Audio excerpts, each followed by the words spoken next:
สบายดีมือนี้ได้ออกมาเขตนอกหน่อยนึงขี่รถออกมาประมาณชั่วโมงหนึ่ง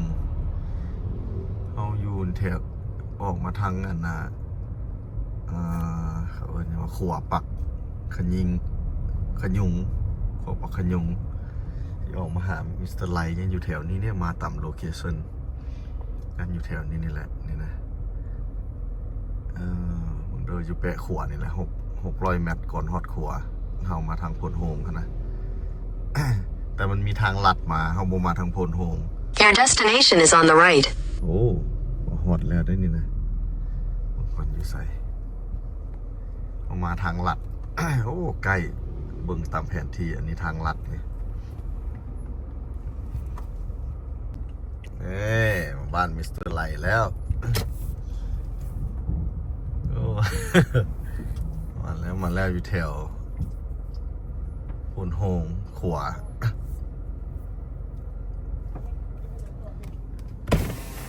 สบายดี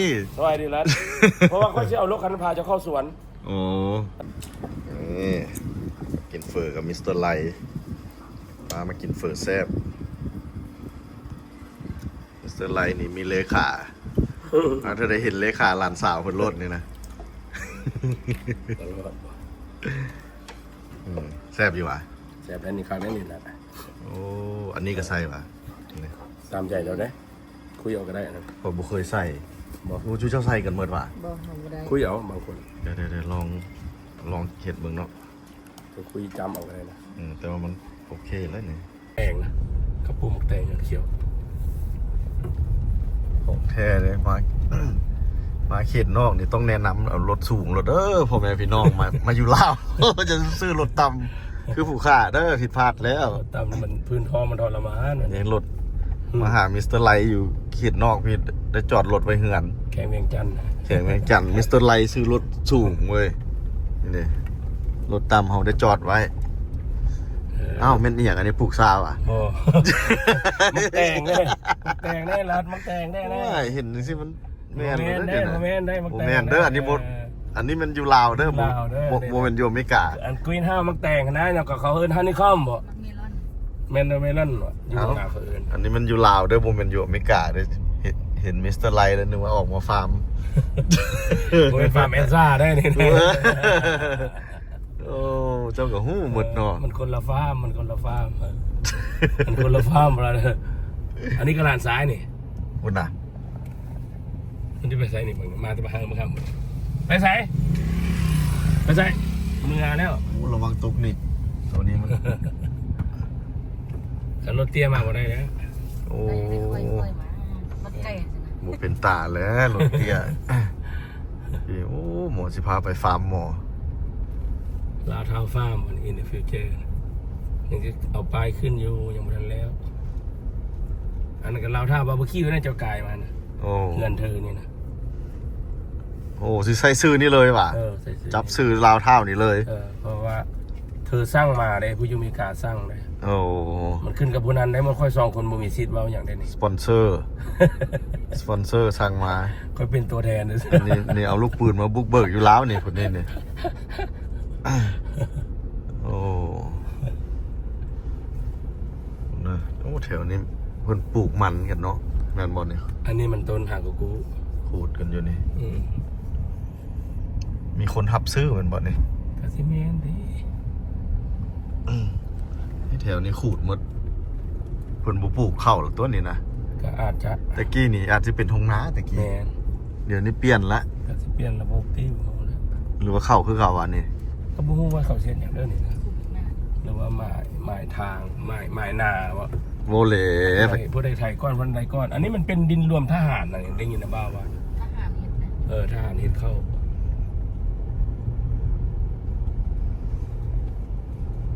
อันนี้ลาวทาวน์ต้นไม้ใหญ่เป็นแถวอย่างนี้นี่ลาวทาวน์ฟาร์มมีงัวพร้อมแล้วผู้ใดสนใจเป็ดไก่บ่ให้เว้า มีว่ะ มีฮอดไก่งวง ไอ้ง่วงก็มี ไก่ลานบ่ให้เว้า แล้วแม่นไผเฝ้าอยู่นี่ ถ้าสองผัวเมียลานไผกับน้าบ่าว น้าบ่าวอันรถฮอนไดเมื่อกี้ว่ะ น้องลาเม โอ้ นี่ฮอดแน่นี่รถมิสเตอร์ไลนี่รถเราสูงดีทางในก็เจ็ดบ่อหนังคุณรถคันนี้ มันไผ่มาลาวแล้วแนะนำรถให้ซื้อรถอันนี้รถนี่นี่มันสูง ไปใส่ก็ได้บ่ย่านเจ็ดบ่อนั่งอีกรถเก่งเฮาเราโอ้ยหัวได้มันต่ำบ่กล้ามานี่เด้พูดมิสเตอร์ไล มิสเตอร์ไลสิมาสร้างอาณาจักรลาวท่าอยู่นี้โอ้หัวหลายแท้ โอ้ยเมื่อกี้หลายคนนี้ดิ คุณน่ะ ว้า อันนี้มันต้นอะโวคาโดเลย ใส่ ม้วนนี่นี่อะโวคาโดเลย อืมงัวนี่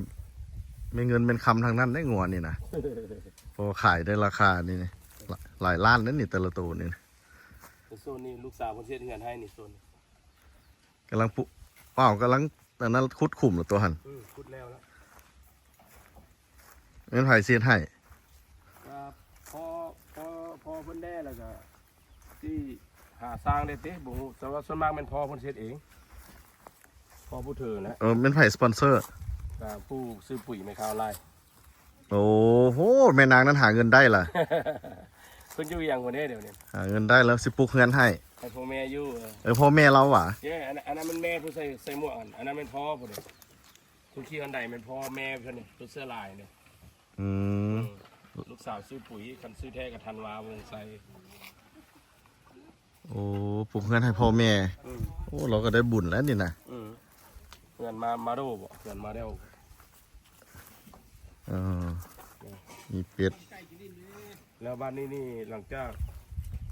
เพราะว่าเพิ่นซับเนาะเพิ่นซับมะเกียงก็มักอะโวคาโดเสร็จแล้ววันนี้เพิ่นสิซับยางใส่แล้วก็ดินที่ ยางพาราอีก แล้วก็ดินว่างตัวหนึงอยู่พุ่นอีก ตัวนั้นท่านสิปลูกยางพาราเฉพาะตัวนั้นแล้วจนในสิย่างไปสิพายางไปสวนมะเกียงสวนมะเกียงมี100ปลายต้นอยู่หั่นมะพุกกันนะ โอ้ เพิ่นได้ขายมา2 ปีแล้ว มันมีดินตอนใหญ่ได้นี่นะ อันนั้นสิพาไปเบิ่งหนองป่าอยู่พุ่น โอนมีหนองป่าอีก พ่อแม่เพิ่นมักหนองป่าเนี่ย อยู่แบบธรรมชาติได้นี่นะ อืม เขาอยู่นี่แถวใดก็ขัวปักขยิ กว่าปักก็อยู่ภาค ขยุงเนาะ Ừ. ขัวปักขยุงเขาอยู่เบื้องนั้นแต่เขาอยู่เบื้องนี้ Yeah. คาที่ว่าบ้านนี่มันเป็นเมืองเวียงคำแข่งเวียงจันทร์ เคยเวียงจันทน์เนาะ เออ ขี่ออกมาจากเวียงจันทน์ประมาณ ชั่วโมงปลายป่ะ ชั่วโมงไปหน่อยหนึงบอก ชั่วโมง7 นาที เขาบ่ได้ขับไว้ อืม ปล่อยขับมา แล้วบางเทื่อน้องทรายมันบ่เคยมาลาวได้มันว่ามันสิมา มันอาจจะมาปลูกงานเสดินตอนนี้แหละแต่บางเทื่อสิปลูกแคมน้ำแคมนองเลย โอ้ เพราะหมอยังมาอยู่ลาวบัดหมอรีไทายเลย น้องทราย น้องทรายจริง เออ ๆมีน้องทรายผู้เดียวน้องสาว2 คนเนี่ย เออ เดี๋ยวนี้หมอไปอยู่เวกัสไปเป็นหมวดหัวหน้า DXL นี่นะ แล้วน้องสาวเดี๋ยวอยู่ใส่ น้องทรายก็อยู่แฟชั่นโนทั้งสอง อยู่พุ่นหมดเลย เออก ำลังมาสร้างอาณาจักรใหม่อยู่ลาวเท่า ไปสินะ แม่เจ้าซอยน้องซอยนุ่งแล้วก็ส่งลูกชายมาซอยอีก ลูกชายกับมาซอยอีก ลูกชายกับมิสเตอร์ไลท์นี่แหละมาซอยลูกซอยหลานเราโอ้เดี๋ยวเพิ่นมีน้องอย่างนี้ มันคุดได้2 ปีวะนี่ เลิกจากแมทน้อง เขาก็บ่ได้ถามหรือว่าแต่หลายได้ป่าผ่านมาว่านี่แล้วอย่างเสียตูบซะนี่ได้เนี่ยเสียการแล้วก็จะต่อแดกออกไปกลางนอกเลยนะแบบของเจ้าขนาด โอ้ แล้วก็ไปเฮ็ดวันนางลิ้นหมอวันนางลิ้นนางกินเหล้ากินเบียร์ โอ้มีท่อน้ำอีกแล้วนี่ อันนี้มันค่อยแรงสนิทเส้นนี้ได้ต้นพาวเด้ เออ พวกก็ปลูกต้นพาวต้นไผ่ออมเลยเด้พอแม่สร้างไปนี่แม่จะให้มีไผ่มีมะพร้าวเขาจะให้น้องนี่มันโฮมแล้วกันย่างได้ออมสินะพอแม่สร้างมาแบบนั้นเด้ สิปุ๊กออกไปอีกอยู่นี่ ที่ปลูกแดกนะเขาจะเฮ็ดแดกออกไปเลย เออ เฮ็ดแดกแล้วเฮ็ดทางยาง2 ปาร์ตสิปลูกแดกใส่กลางแล้วเข้ามานี่ได้ออกอันนี้ตามเมียสร้างผู้อยู่อเมริกาสร้างมาแบบนั้น เรียกยังหลายแล้วนี่นะเรียกเยอะ โอ้ งการรายยาวๆละเด้อมันเอามาเล่ดเด้เราก็ต้องได้สร้างอาลาเต้นโอ้ตัวคิดตะกี้ก็บ่ได้คิดเด้เรื่องเมืองลาวอยู่เนาะแม่น อ๋อเดี๋ยวนี้ขึ้นแล้วว่ะ ก็คิดอยู่ว่าโอ้ยมันก็ไหนมันก็บ่สู้บ้านเมืองเฮาอะนะ because over there it's nothing sure yeah no matter what โอ้ที่ขึ้นมาบุกเบิกอยู่พี่แล้วบัดนี้ ขายออกอย่า มิสเตอร์ไลมาหลายเดือนได้นี่เที่ยวนี้มาซอยพี่ลูกหลานเจ้าเนาะสิปุกสิเปิดห้านเฟอร์ให้หลานสาวอีกงั้นเราอยู่คีมทางเด้หลานสาวผู้บังกี้นี่แหละไปกินเฟอร์ส่วนมาพุกกับแม่นดินเฮาอ่ะดินแม่นบ่น่าดินแล้วก็ฟากดินของต้นมะพุกอีกก็แม่นดินเราแล้วดินตัวนั้นที่ใส่ยางพาราหมด โอ้มันเกิดอย่างพาราส่วนมันเศรษฐกิจ ก็มุ่งเกิด5-6 ปีเนาะฟาติโทเฮ็ดเพื่อลูกเพื่อหลานวะเพราะภายใน5-6 ปีเขาก็ยังมีเงินกินอยู่ด้วยเอาแต่แรกเขาก็ดีท้ายอันนี้เป็นอย่างอันนี้อันนี้คิดเป็นคลองหมู่คลองอย่างคือเดี๋ยวนี้มันมีแล้วเพราะมันเปลืองหลายเอาละอันนี้มากอย่างไหนมาพุกเข้าไปเลาะไปเลยแล้วเขาออกไปหาเพิ่นเลยไปทางนี้ได้ปะได้เข้าไปได้ออกไปหาเพิ่นเลย เบื้องนั้นกับแมนซื้อออกวะซื้อน้องกระเจ้าขายให้ฝากนั่นแหละไรนึงวะแต่ว่าเท่าไหร่มุ่งแหละเขาก็เข้าใจความเรายางพารายังเฮ็ดแนวอยู่ยางพาราเนี่ยยังต้นมันอยู่แล้วคือจังได๋อยากปลูกอย่างพาราลูกสาวผู้อมไม่ท้าล่ายังให้เฮ็ดโอ้เนี่ยอย่างพาราเป็นแบบนี้เบียร์มันคันบูมีเบี้ยนี่ก็ซื้อกับแพงได้นี่เนาะเบียร์นี่ขนาดว่าเป็นไม้ละนี่อย่างเท่าไหร่15บ่30บ่ฮู้นี่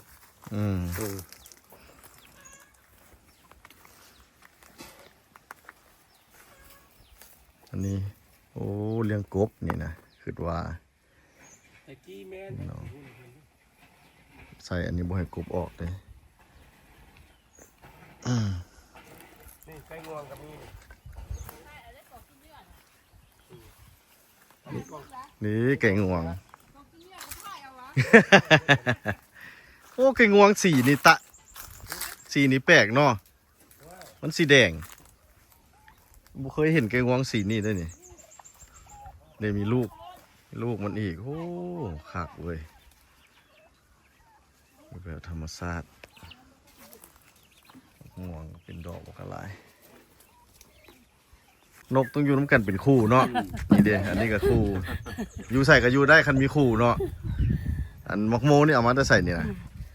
แต่อันนั้นเขาเจ้าให้หัวบุกัดพ่อเดี๋ยวลูกพ่อมันดีเลย แล้วกิ๊กเราคางอยู่แล้วพุ่นนี่อย่าได้เราอะไหนปาดมากินหมึงโน้นนี่นะ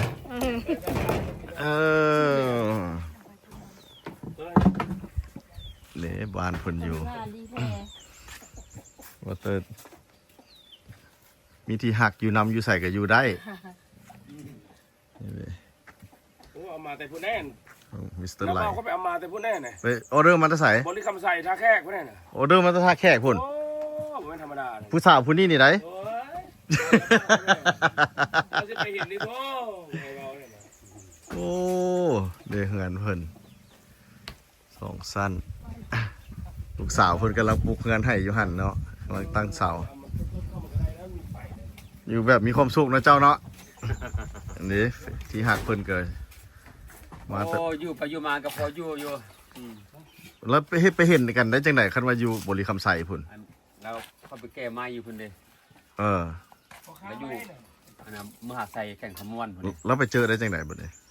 แก้ไม้อยู่บ้านเขาเจ้าดิแก้ไม้อยู่บ้านเราแล้วสมัยนั้นมันบ่มีขอFacebook ขอเฮ็ดจังไหนกันซั่นบ่แล้วก็ไปแก้ไม้ก็ยิ้มสิกันแล้วมันแล้วมันติดได้จังได๋ยิ้มเขาแก้ไม้เนาะเขาแก้ไม่ทอดเนาะยิ้มใส่กันซื่อมันสิติดได้จังได๋โอ้ก็จีบก็จังธรรมดาเนาะบ่มีเบอร์ตอนนั้นบ่แล้วไปลิ้นมื้อค่ำมื้อคืนก็ใต้กระตอกกระเตียงไปซะแล้วแม่นแท้ว่ะ โอ้แบบใต้กระเตียงไปลิ้นเฮือนเรา โอ้เอาน้ำมันรถแกไม่ไปให้เขาเจ้าใต้มือแรงจิฟลินน้ำเด้อใช่ไหม เจ้อ ไปจีบเรานี่เด้ เออ สาวบุรีคำใส ค่อยมีน้ำมันให้ใต้เตียงได้สิ ตอนนั้นไปเอาลูกสาวเขาเจ้ามาเสยเนาะเจ้า เออมีน้ำมันให้เขาเจ้าใต้กระเตียงก็เหลือเฟือเราเลยเว้ย เออนี่ดิ ทุกคนสุดจากมาหากันแล้วก็อยู่กัน นี่มันต้องหักกันอยู่ใส่กับอยู่ได้ โอ้ยจะมาอิจฉาดิอิจฉาคนมีคู่ เพราะว่าเฮานี่ยังบ่มีคู่เทื่อนี่นะเออแต่ไปใส่ไปเว่าไปฟังเขาเจ้ากับบ่เชื่อว่าเฮายังบ่มีคู่ ทำพุ่งบ่ โอ้ก็ยากอยู่นะยอม ยากเด้อ เห็นบ่มี มีหมกโมอีกเด้อ โมเหลืองเคยเห็นบ่นี่นะ โอ้ โอ้จงกูปาดหลายแท้ ปาดรถ ไอ้ปาดหลายแท้กินให้หมดก่อนติ เอาเลยอ้าว เคยเห็นบ่หมกโมเหลืองแต่จังได๋เฮาก็ยังอยากได้หมกโมแดงอยู่ โมเหลืองนี่บ่แน่ใจนะมันแซ่บอยู่ว่ะ จักแล้วจะเอาให้ สีเหลืองจะแซ่บเลย แม่นสมองเจ้าบ่เจ้าเฮ็ดเป็นเปียงรถกัดไผกัดมันแล้วนะ เรียนมาทำไม เฮ็ดเป็นเปียงกัดไผกัดมันรถสบายสบายนี่เป็นเปียงแล้วนี่มาลองเบิ่ง คนสบาย อืม โมเหลือง อยู่บ่ เอ้าตัวเหลืองก็แซ่บเนาะว้าวหวานเว้ยต้องได้ลองเด้อนี่เปิดต้องได้เปิดใจลองของใหม่ เขาจะเขาจะปลูกเองนี่ อืม โอ้แซ่บเลยตัวเหลืองนี่ก็ได้ ยังไงบ่ซิมวะ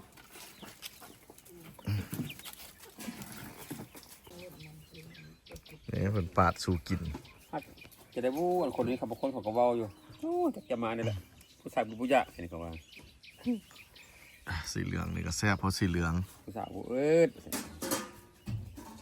นี่ก็แซ่บนี่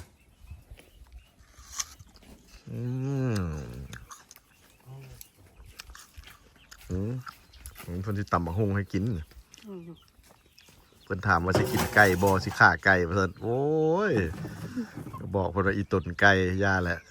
บ่ฆ่าเราซะ กินตำมะฮงกินบักไม้ไปเอาเนาะเพราะว่าจนในเฮามาหยามเพิ่นว่าไก่สวย มอมิสเตอร์ไลต้องมาหยามว่าไก่สวย ไก่ตัวนึงขวัญลายแล้วจ้ะเอาเอง อีต้นเป็ดอีต้นไก่เรามีครบหมดเลยนี่ ลาย ไก่งอกไก่งวงกับมีเดี๋ยวให้เบิ่งหน้ามันไก่อีต้นมันเอาไก่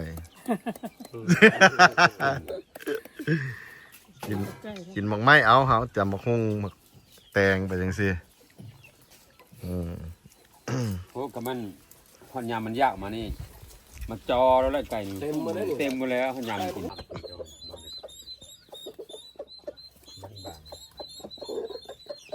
ครับ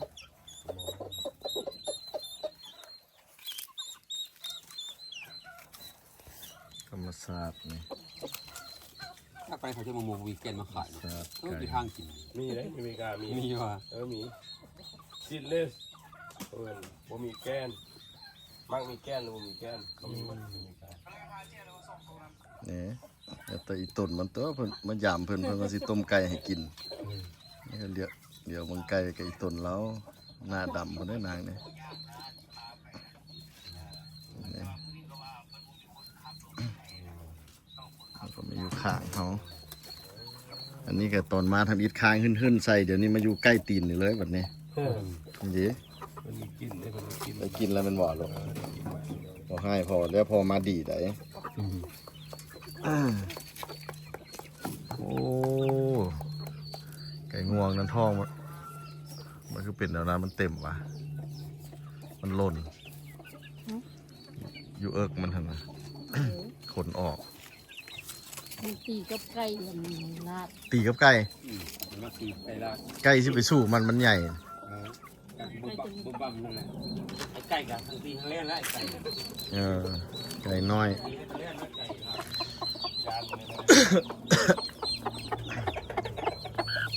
ธรรมศาสตร์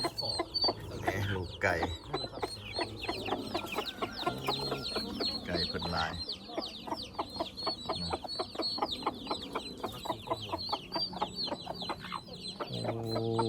เป็ดเพิ่นก็มีหลายอีก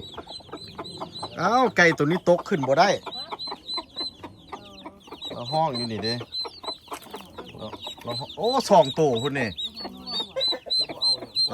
แล้วตกแห้ว เอาไม้ไก่มันขึ้นเอาไม้สั่นโพด สันโพดเราขึ้นบ่ได้ เอาไก่เนื้อมันก็ เจ้าจับเราขึ้นหมดแล้วจับเราไปป้อนให้แม่เราพอเราห้องอยู่นี่ดิ มา เออเอาไปปล่อยให้แม่เราคุณแม่เอาไปทิ่มซ้ พอจะมา ำพุ่นนะแม่เราอยู่พุ่นนะเราบูฮูจะไปแล้ว ใหญ่แล้วไปได้แล้ว ซอกเองหวะซอกหาแม่เองอุ้ย มาพี่ไปแล้ว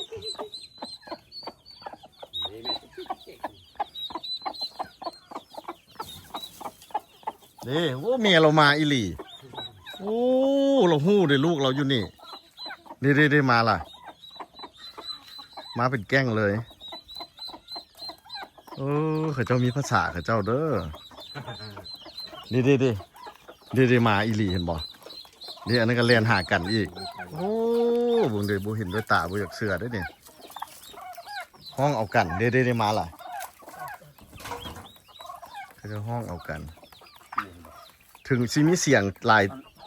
ตัวอื่นเขาเจ้ากับหู้เสียงกันเสียงเขาเจ้าเอง อันนี้คุณคนมันเยอะมันจะกินคน นี่เด้เพิ่นว่าสิต้มไก่ให้กินเฮาแล้วบอกเพิ่นว่าอย่าแล้วอีต้นไก่กินตามมะฮุ่งเอาซะ ก็มาตั้งประเทศนี่โอ้แล้วแหละต้นแล้วแหละนี่ก็ได้ บ่มีหยังตาย หายคนนี้ไปวะหายคนนั้นหายคนน้องสาวเขาบอกอีไปเนี่ยมาอยู่บ้านเราคือซื้อเดียวกันหมดไปใส่กับเซ่มีซื้อไหมวะเพื่อน มีตลกอีกเด้อเออ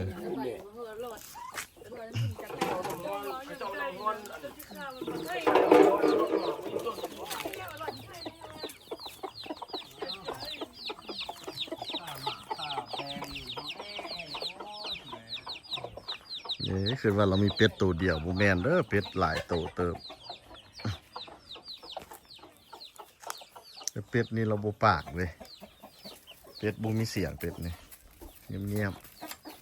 ๆก็ดีอยู่มันบ่หลักไหลเนาะเป็ดนี่โอ้เห็นแล้วเขาก็อยากเลี้ยงคือกันเด้นี่เลี้ยงไก่แต่เขาเลี้ยงเลยอีต้นบ่อยากฆ่าเด้ เลี้ยงไปออกแม่แพร่ลูกมันพัดสิหลายแบบนี้บ่ฮู้สิเฮ็ดจังใด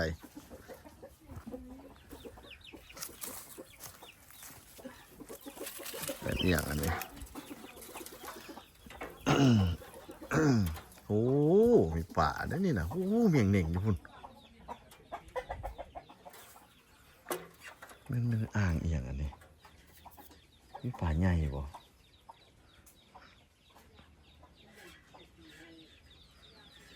โอ้มีความหมายหยังเพิ่นเอาไม้มาใส่เสียใส่น้ำนี่มีความหมายบ่หรือฮะ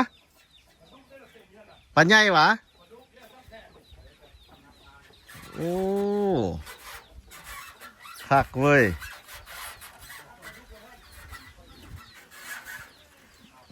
บ่เคยเห็นเขาเจ้าเลี้ยงใหญ่ปานนี้เอาไม้ใส่มีความหมายหยังโอ้บ่คิดว่าเฮ็ดห่มให้ปลาดุกซะดอกหมดกินไม้เดี๋ยวมาเสใส่นี่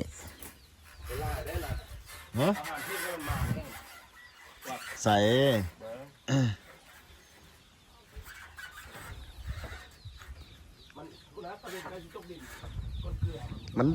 มันแดดเด้นี่มันแดดแล้วคือว่าเพิ่นเอาไม้นี่มาใส่นี่บ่ให้มันแดดซะเนาะมันแดดร้อนนี่ โอ้มันเลิกโคตรมันมาแล้วรัดมันเลิกโคตร เพิ่นใส่น้ำเกือบเต็มมันบ่เต้นออกว่าซั่นนี่ บ่โอ้ปลาดุกมันสิไปเต้นเราจะว่าป้า ห่วย แล้วอันเพิ่นสิเอาน้ำในหดปักมาเกียงนี่น่ะ โอ้ มั มัน น นำขี้ป่าโนดมาเคี่ยงเนี่ย มาเกี้ยงกับบักงามๆโลดแหล้วโอ้สลัดเว้ย โอ้เราเหียนจบกันนั่นเอง นี่เฮ็ดเอาน้ำขี้นี่แล้วไปใส่หดต้นไม้เลยกับต้นไม้กับงามแบบ น้ำ นี้ ขี้ป่า อืม แต่มันสิมาบ่ล่ะมันฮ้อนมันยักมาติ บ่มา มันฮ้อนมันรีอยู่พื้นหมดแล้ว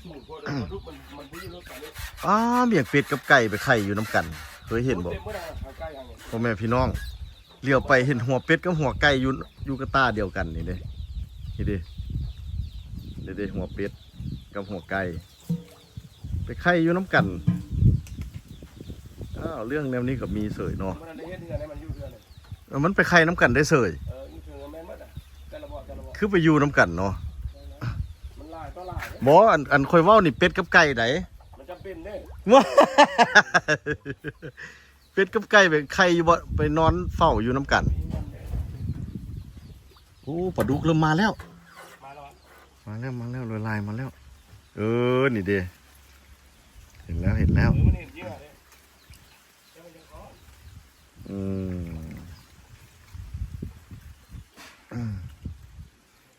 โอ้แต่ว่ามันน้ำนี่ต้องได้เปลี่ยนออกตลอดได้ไหมปลาดุกเดี๋ยวมาเลยเด้นวดปลาดุกนี่มันเป็นอันนั้นเด้แอนเทนนาเซนเซอร์เด้จับกินอาหารนี่เด้นวดหลายๆ เราจับอาหารได้แล้วว่าปลานินก็มีนี่มันตับปลาดุกได้มีหลายป่าอยู่ด้วยนี่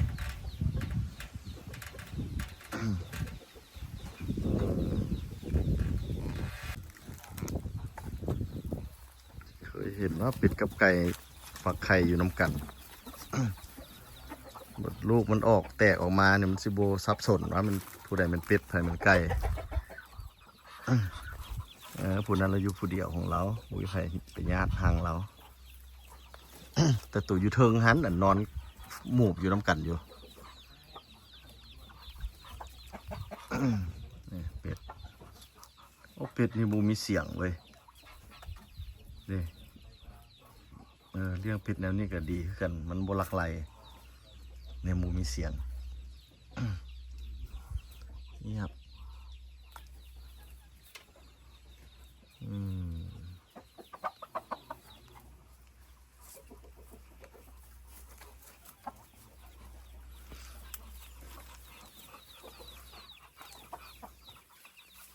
โอ้มีไข่ด้วยนี่นะไข่บอกหลายเลย2 4 6 2 4 6 8 10 12 13 3 ฟอง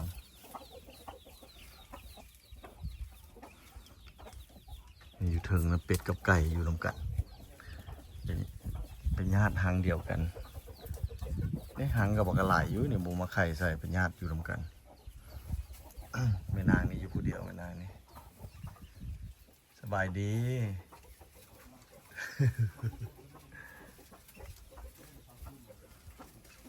บูไปกวนเราตัวนั้นแล้วคนอยู่น้ำกัน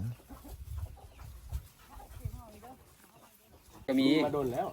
ตอนนั้นพัดมี ตะกี้เวียกเราบ่หลาย วันได้มาอยู่นี่ตะเกียนอยู่เฮือนพุ่นตะเกียนมันซื้อเขาบ่ได้มานอนตอนนั้น มานี่มันเวียกหลายจักไก่จักป้าหอยเบิงนี่เวียกจะหลาย ปีไม่ได้แล้วเวียหลายเวีย2 ปี นู่นนะมีฮอดแมวคุณจักแมวจักหมา มีไก่แล้วก็มะเกียงส้มมะเกียงเป็นนี่นะมัน มัน ปะ จะ เนี่ย ขับรถเองคือมันต้องอย่างเดาไปเลย มะเกียงเป็นก็ไปปะมันอันนี้ใส่น้ำมือเช้ามือแรงมือเช้ามือแรง งัวก็บอกก็หลายตัวคุณนะงัวอยู่สน โอ้ตะ นะ กี้หลาย ปลาดุกกับเลี้ยงน้ำเขาอีกป้าที่โท ปลาในคำปลาเงินปลาคำปลาอย่างเลี้ยงไม่ได้อยู่หรอกนะ พวกไก่ตัวนี้มีเห็ดไก่ นี่ โอ้ย เป็นถามว่าสิกินต้มไก่บอกับตำบักฮุงปิ้งไก่เขาก็ปฏิเสธไปแล้วว่าอีต้นไก่เป็ดไก่เพิ่งก็หลายแต่ได้ยินว่าอันคันบ่ฮักบ่แพงนี่เพิ่นบ่ต้มเป็ดต้มไก่ให้กินได้ว่าซั่นแม่นแท้บ่เรื่องนี้นะนี่ได้ยินเพิ่นว่าผู้อื่นเว้าดอกว่าจังซั่นว่าซั่นเพิ่นต้องฮักแพงแท้ๆเพิ่นจึงต้มให้กินเพิ่นก็ถามต้มให้กินแต่เฮาบ่กินเฮากินเอาจังซี่เอาเนาะนี่เด้ตำบักฮุงกับปลา ข้าวเหนียว แล้วก็บ่มีหยังตายเนาะไก่ก็บ่ตาย เป็ดก็ยังอยู่คือเก่า นี่ให้เบิ่งเป็ดไก่เพิ่นหลายบ่มีตัวใดตายยังอยู่ครบคือเก่าเอ้าฟังฝอยหลายล้างมือกินก่อนจะได้มีเสื้อลายกินเมดปลา มาได้กินเมื่อป้าได้ละต้องกินนะอันนั้น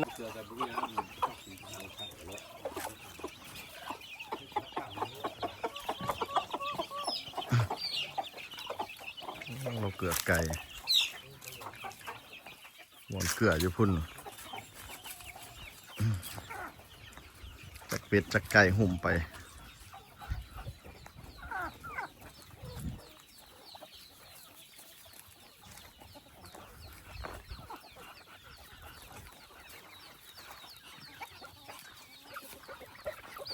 มาสาดบ้านเฮาโอ้ที่ชม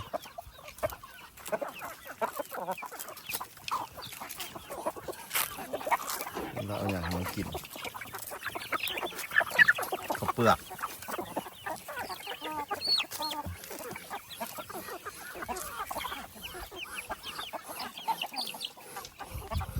เนี่ยตัวบ่ได้กินกับมี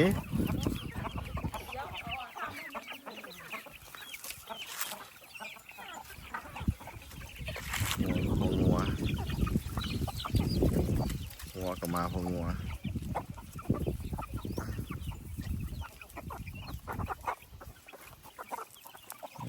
ธรรมชาติเนาะแบบธรรมชาติ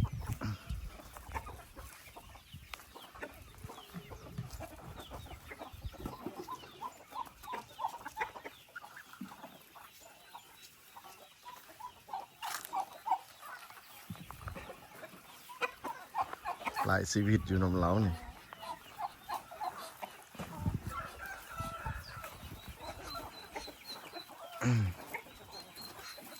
เป็ดอันนี้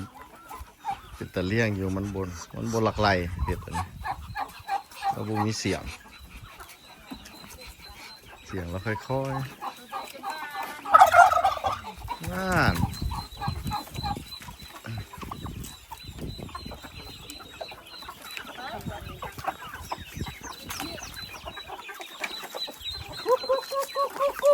โอ้ไปแล้วโอ้โหโอ้ติโทโอ้ของแท้ตัวนี้งัวกับมาพองัว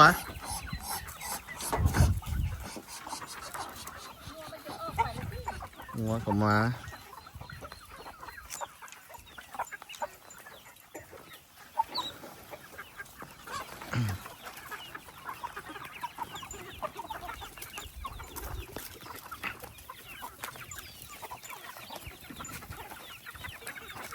งัวกับมากินพองัวบัดนี้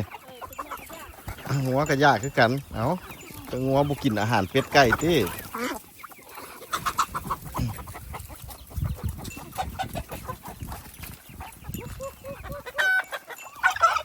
เราใหญ่เป็นบอลเลย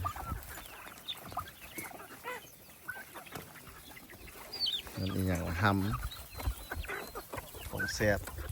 กันเป็นคนเนี่ยกันเป็นตำบักหุ่งลาบก้อยเนี่ยแซ่บสำหรับเฮาแต่สำหรับไก่เลยอันนี้โ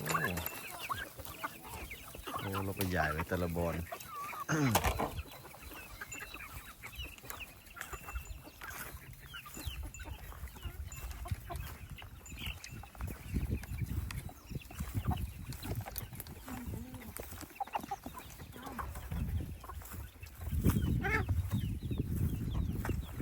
ใหญ่ออกมาพี่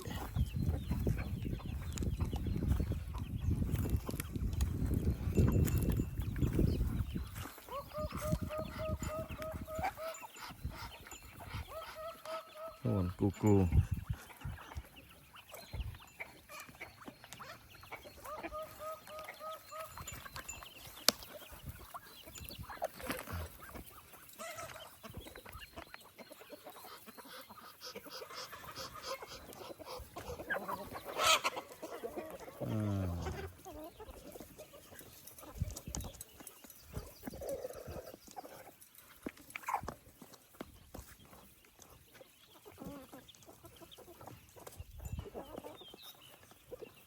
แซ่บ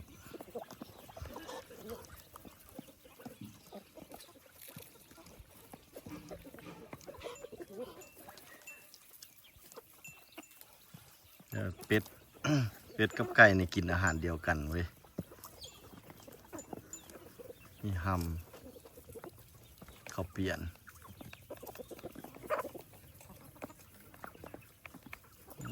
แซ่บนั่นเนาะ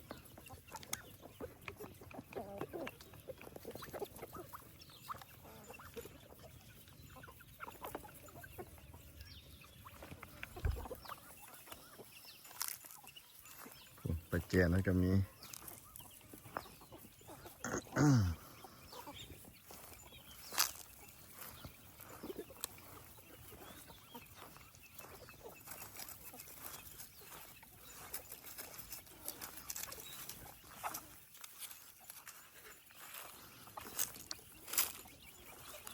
ตัวนี้เราประเทศขังไว้อยู่สูงอันนี้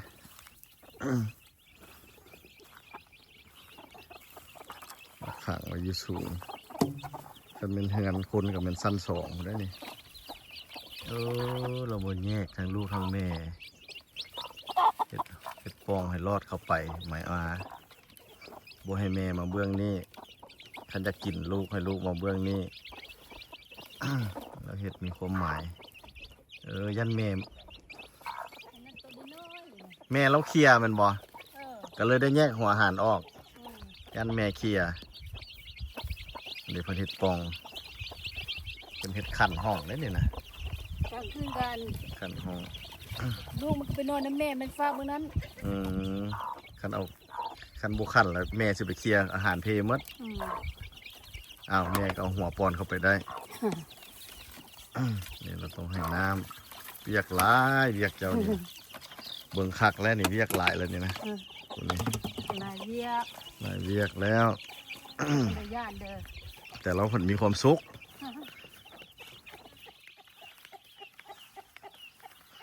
เนี่ยเรามีความสุขของเรา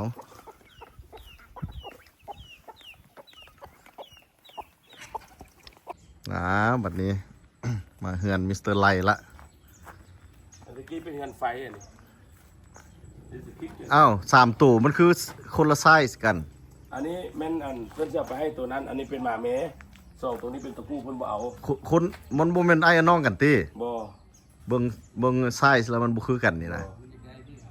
อันนั้นครอบครัวหนึงอีก อันนี้ครอบครัวหนึง ครอบครัว หมอนี่ต่างหาก หมอนี่มาลุ้น ก็แยกกันอยู่อีกเนาะ แล้วก็พอเพิ่นจะเอาตัวนี้ไปอยู่สวนนำ เออ แล้วสองตัวนี้สิเฝ้าบ้าน โอเค อืม ไปบัดนี้ก็สิได้อำลามิสเตอร์ เน็กซ์เศร้าแล้วเดี๋ยว สิ มีเวลากลับมาแวะโลด กลับนครหลวงเวียงจันทน์แล้วบัดนี้